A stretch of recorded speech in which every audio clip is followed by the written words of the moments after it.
April 17th, 1942. A rope snaps 3 inches.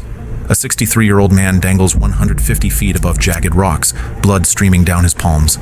He's clinging to bedsheets, braided together over 2 years in a Nazi cell. Above him, Königstein Fortress, the prison Hitler personally designated escape-proof. 0 successful escapes in 700 years. Walls 140 feet high and cliffs dropping 750 feet to the river. But this grandfather is about to humiliate the Third Reich. Because Henri Giraud isn't just any prisoner, he's France's highest-ranking captured general. And right now, he's 90 seconds from vanishing.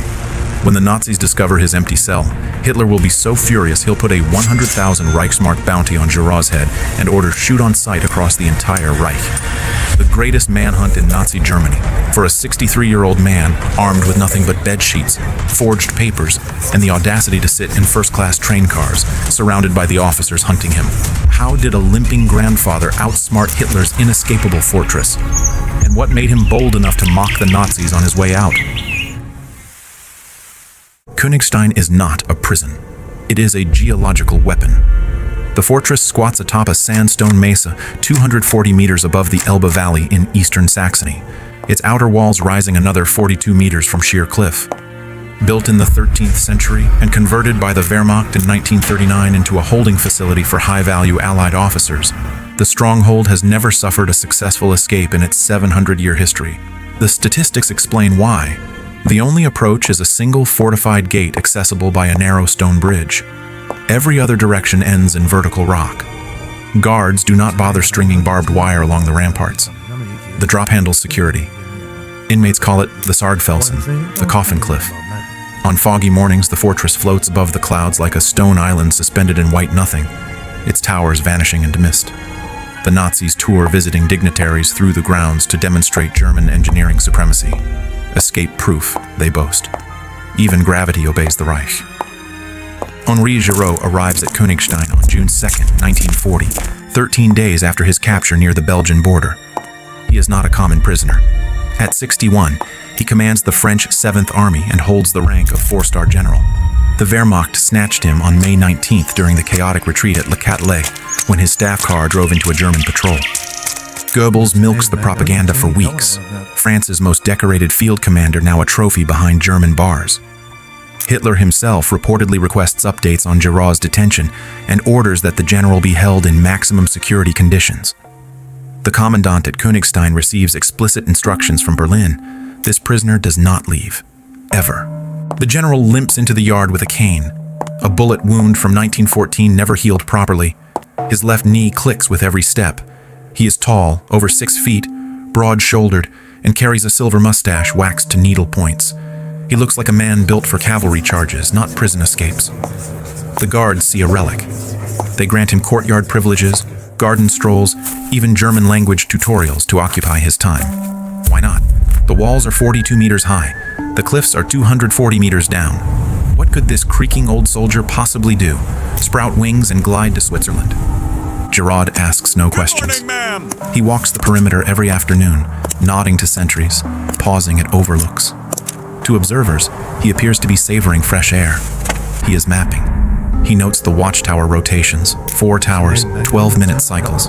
He times the searchlight sweeps, 6 lights, 180-degree arcs, overlapping coverage except during the 1:47 to 1:58 afternoon shift change. Every system has a flaw. Königstein's flaw is geometry. The northwest bastion juts outward from the main wall, blocking sightlines from the nearest tower. For 11 minutes each afternoon between the shift changes, that section of wall falls into a dead zone. No eyes, no lights, no coverage. Giraud stands at the edge and peers down. Dense forest carpets the slope below the cliff base, fir and pine so thick the ground is invisible. Beyond the trees, a road winds south toward the Swiss border, 400 kilometers away. A man could disappear into those woods, if he could reach them. The problem is obvious. Between Giraud and the forest lies 150 feet of vertical sandstone. No ladder, no rope, no equipment of any kind. He returns to his cell that evening and closes his eyes. Somewhere outside, a spider spins silk in the eaves of the old castle. Thread by thread, it builds something from nothing. Giraud smiles. He knows what he has to do, But how does a man manufacture 150 feet of rope under constant Nazi surveillance? And who will be waiting for him if he ever reaches the bottom? Every escape begins with materials. Giraud has none. What he has is time, patience, and a network of people who want him free. The International Red Cross delivers care packages to Königstein every month. Food tins, soap, cigarettes, letters from home. Each parcel arrives bound with cotton twine, regulation thickness, inspected by guards for contraband, and then handed to prisoners. Most inmates discard the binding material without a second thought. Giraud hoards every fiber.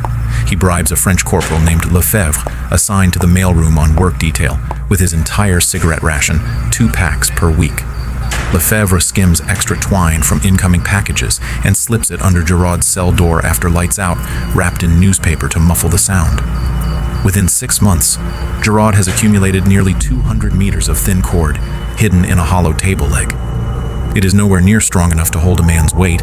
A sharp tug would snap it like thread. But it is a foundation. If you have found this story gripping so far, tap the like button. It tells the algorithm to show this to more history lovers, and it lets me keep making these deep dives. Now back to the cell.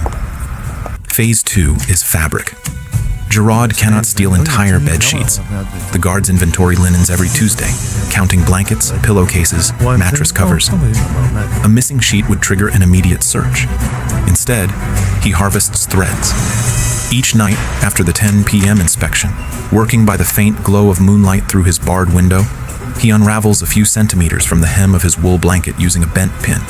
He strips lining from his coat collar, pulling fibers one at a time so the damage stays invisible. He peels threads from the stitching of his mattress cover, working the seams until they hang by single strands. The work is painstaking. 30 minutes of careful pulling yields a palmful of lint. He braids the fibers into cords, then braids the cords into rope, then braids the ropes into cable. His fingers crack and bleed. Blisters form. Calluses build over calluses. By the end of the first year, the emerging lifeline measures 38 meters and can support approximately 80 kilograms in testing. Still not enough. Giraud weighs 90 kilograms. A fall would snap the line before he cleared the first 20 feet.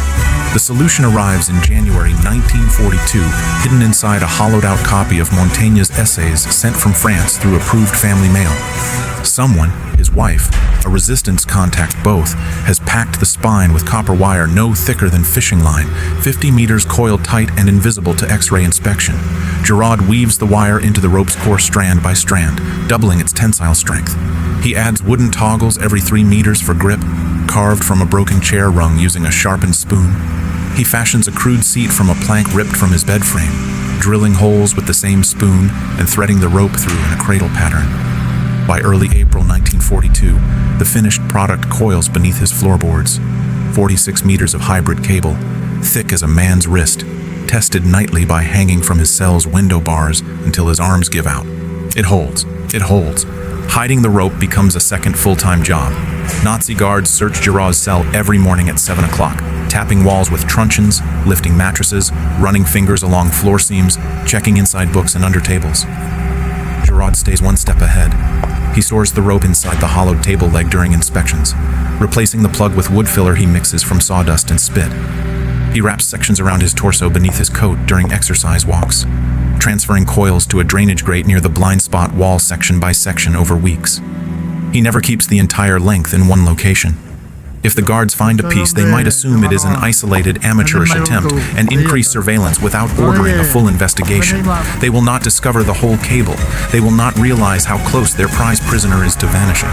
23 months after his arrival, Henri Giraud stands in his cell at midnight, running the coarse cable through his bleeding palms. 2 years of whispered effort, hidden in plain sight. The rope is ready. The route is mapped. The timing is fixed. But one problem remains. Königstein sits 400 kilometers inside the Reich. Even if Giraud reaches the forest floor, he will be a French general in enemy territory with no papers, no disguise, and a face plastered on wanted posters from Berlin to Munich. The rope can lower him from the wall. It cannot carry him to Switzerland. He needs allies on the outside. And the only way to reach them is through letters that Nazi censors read word by word every single day. How do you coordinate an international escape operation using nothing but sentences about the weather and your wife's rheumatism? And And what happens if a censor catches even one misplaced phrase? Every outgoing letter from Königstein passes through 3 layers of review. Junior censors scan for military intelligence. Senior censors check for coded phrases. The Gestapo conducts random deep reviews, comparing letters against previous correspondence. Obvious cipher attempts trigger interrogation and solitary confinement. Giraud needs a system invisible to trained eyes, so he invents one. The method is elegant. The first letter of each sentence, read vertically, spells a secondary message embedded in otherwise banal text. To a censor, his correspondence reads like the ramblings of a homesick grandfather missing his family. Remind Aunt Helene to water the roses. Every day I think of our garden in Lyon. New buds must be forming by now. Do tell me about the weather. Each morning I wake hoping for letters. Zero news is discouraging, but I remain patient. Very soon I hope spring arrives. Our cat must be enjoying the sunshine. Under the old oak I imagine you reading. To his wife, those opening letters spell a different message. Rendezvous. Subsequent letters encode dates, locations, equipment requests. April 17. Civilian coat. Papers. North tree line. 1,400. His wife relays the messages through Free French intelligence channels to London and Geneva. A resistance cell in unoccupied Vichy agrees to position a man near Königstein's base on the designated afternoon. A local sympathizer who knows the forest trails and can guide Giraud to the first safe house. The contact will carry forged documents identifying Giraud as Heinrich Schultz, a Swiss textile buyer traveling through Saxony on business. He will bring a straight razor. Giraud's distinctive mustache must disappear within minutes. He will bring civilian clothes, gray overcoat, felt hat, round spectacles, and he will carry a route map, safe houses, train schedules, border crossings charted through known Gestapo patrol patterns to a smuggler's trail into Switzerland. The plan requires synchronized timing down to the minute. Giraud descending before the contact arrives means exposure in the open. Giraud descending after the contact's departure window means abandonment. 11 minutes of dead zone coverage. That is the margin between freedom and a firing squad. By March 1942, Königstein's commandant begins tightening protocols. Extra roll calls at random hours, surprise cell searches during meal periods, new restrictions limiting yard time to supervised walks. Giraud senses the window closing. The Eastern Front is devouring German manpower. Rumors circulate that high-value prisoners may be transferred to underground bunker facilities where escape is truly impossible. There will be no second chance. Through his coded letters, Giraud signals the final date. April 17, 1942. Moonless night approaching. Hitler's birthday celebrations 3 days later will distract regional commanders and pull security details toward Berlin. The guard rotation aligns. The contact confirms through return correspondence that he will be in position. Everything converges on one Friday afternoon. On the morning of April 17th, Giraud eats breakfast slowly, tasting each bite of black bread and ersatz coffee. He memorizes the dimensions of his cell. The scratch on the doorframe where a previous prisoner counted days, the water stain on the ceiling shaped like France, the draft from the window that whistles in east winds. He may never see this room again. Either he escapes, or he dies against the rocks below. What does it feel like to eat your last meal before gambling your life on 46 meters of bed sheets? And if the Gestapo catches him on the other side, will they bother with a trial, or simply put a bullet in the back of his head? 1:42 p.m. Giraud leaves his cell for the afternoon yard walk. Beneath his overcoat, the rope coils around his torso like a constricting snake. The wire toggles dig into his ribs with each step. He nods to a guard at the corridor checkpoint. He comments on the pleasant weather, mild for April, good for the joints. The guard grunts acknowledgement. The aging general trudges toward the northwest corner of the yard, following his usual route. Nothing suspicious. 1:47 p.m. The guard rotation begins. The tower sentry on the northwest bastion disappears around the far turret, heading for the mess hall in a 15-minute break. The wall goes dark. Giraud ducks behind the jutting stonework and retrieves the remaining rope segments from the drainage grate where he cached them over the previous week. His hands move fast, knotting sections together, checking each connection twice, testing tension. He loops the anchor line around an iron window bracket set into the fortress wall and yanks with his full weight. It holds. The bracket creaks, but does not shift. 1:49 p.m. No time for hesitation. Giraud swings his legs over the parapet and lowers himself onto the wooden plank seat. The rope bites into his thighs. Below, 150 feet of vertical nothing. The forest floor is invisible through afternoon haze and shadow. He cannot see if his contact waits in the tree line. He cannot see if guards patrol the base. He exhales once, mutters a prayer to no one in particular, and releases the first length of cable. The descent begins, hand under hand, boots scraping sandstone. The rope groans with every weight shift, fibers stretching, wire creaking inside the braid. Giraud's biceps cramp after the first 20 feet, lactic acid flooding muscles that have not climbed anything in 2 years. His shoulders scream after 40. He focuses on a rhythm, release, grip, breathe, release, and counts in German under his breath to maintain concentration. 90 Fuß, 80, 70. The wall is ancient and unforgiving. Rough stone scrapes his knees through his trousers, tearing fabric, drawing blood. Small rocks dislodge and tumble into the void. He does not look down. He cannot afford vertigo now. At the halfway point, 70 feet, the wind catches him. A gust sweeps up the cliff face and spins him outward like a pendulum. For a sickening instant, his feet lose the wall entirely. He swings free, knuckles white around the rope, stomach dropping. The cable twists, the wooden seat tilts.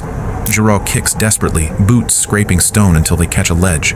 He steadies. His heart hammers so loud he is certain the guards can hear it. 60 feet remaining.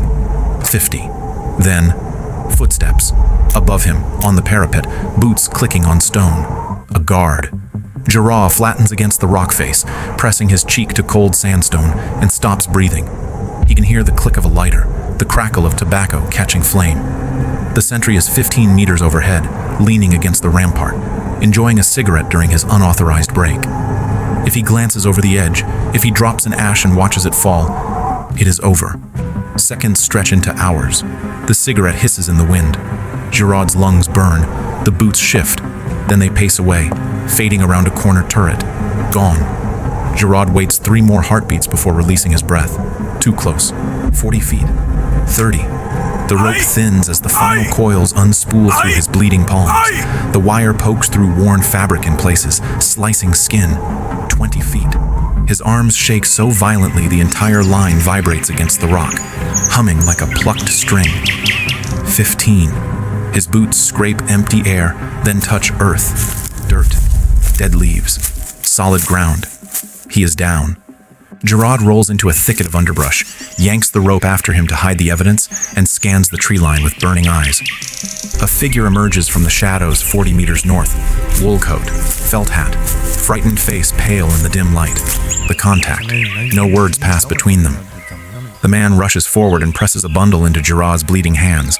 Gray overcoat, spectacles, straight razor, forged papers wrapped in oilcloth. Giraud sheds his prison jacket, shaves his mustache in under 2 minutes using water from a canteen the contact provides, and pulls the disguise over his battered frame. His reflection in the canteen's metal surface is unrecognizable. The general is gone. In his place stands Heinrich Schultz, Swiss textile buyer, slightly disheveled, entirely harmless. A siren screams from the fortress above. The alarm. Floodlights blaze to life, sweeping the cliff base in frantic arcs. Dogs bark in the distance, shepherds by the sound, trained for manhunts. The contact seizes Giraud's arm.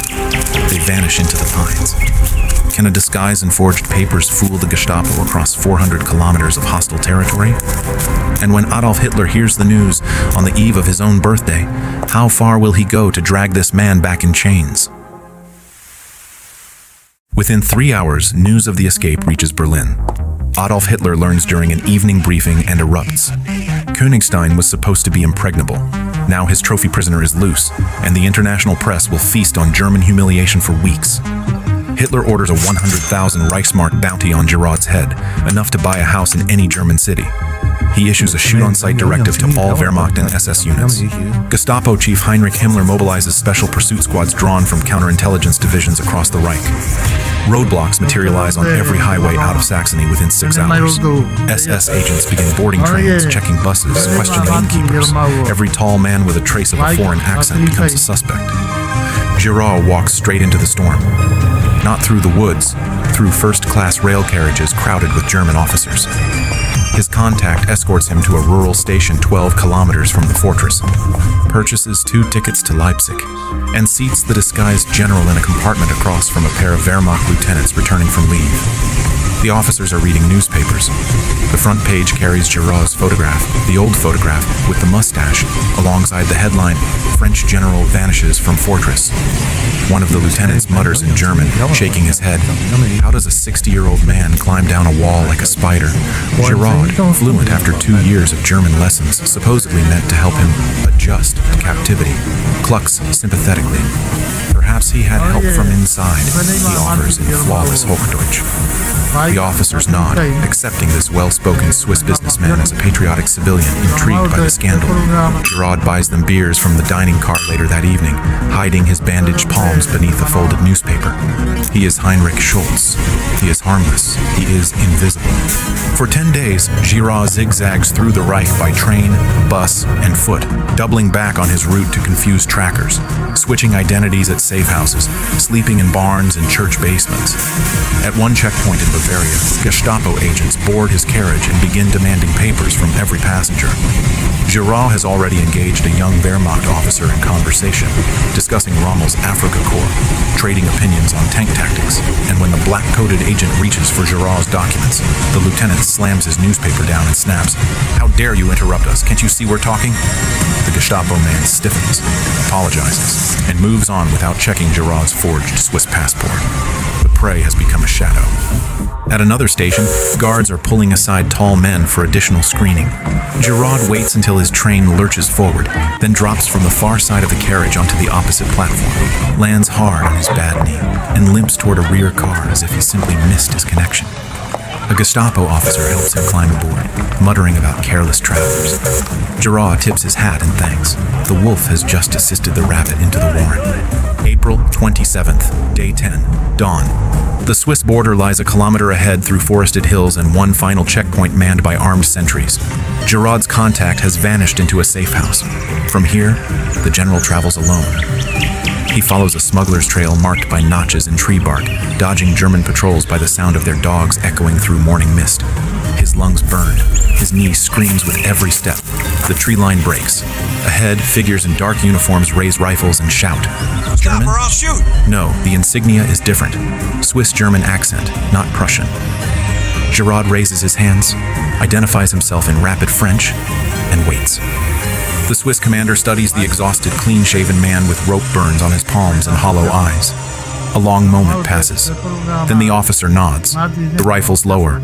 Switzerland will not return him. Henri Giraud crosses the border and steps out of Hitler's reach. May 5th, 1942. After a circuitous journey under Swiss diplomatic protection, Giraud surfaces in Vichy, France. Marshal Pétain, leader of the collaborationist government, is stunned. He assumed the general was either dead or en route to a Berlin execution chamber. The Nazis demand extradition through every available channel. Vichy refuses. Time magazine covers the affair under the headline, "A Great German Embarrassment." Hitler's regime, which staked so much on its image of total control, has been humiliated by a grandfather, a rope of bedsheets, and 11 unguarded minutes.